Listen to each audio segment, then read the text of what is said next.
Merhaba arkadaşlar. Bugün Rapana ve Nosa tamir yapacağız. Elimde çok var ama bunu gerçekten çok sevdim. O yüzden tamir etmek istiyorum. Neyle tamir edeceğiz? Japon yapıştırıcısı yardımıyla tamir edeceğiz.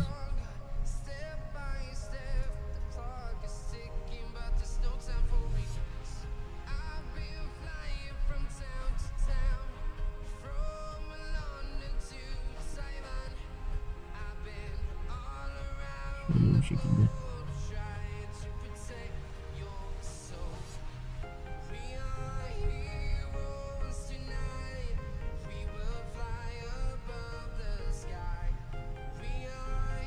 Sonra diğer parçamızı alıyoruz.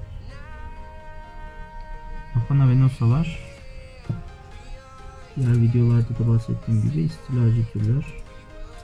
O yüzden artık denizlerimizde, ilk önce Karadeniz'de bulunsa da artık denizlerimizin çoğunda yer almakta. 1945'ten beri denizlerimize yayılmışlar. Artık Marmara'da, Ege'de ve Akdeniz'de de görülüyor.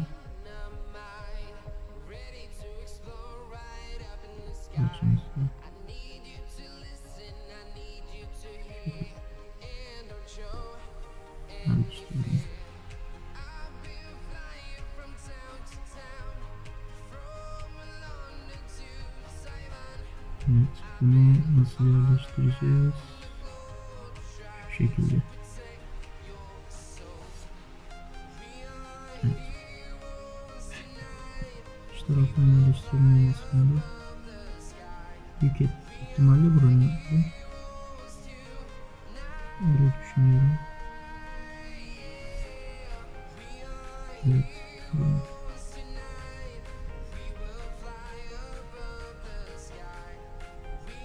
Yerleştirdim bunu ama direkt döküm işlemi yapacağım.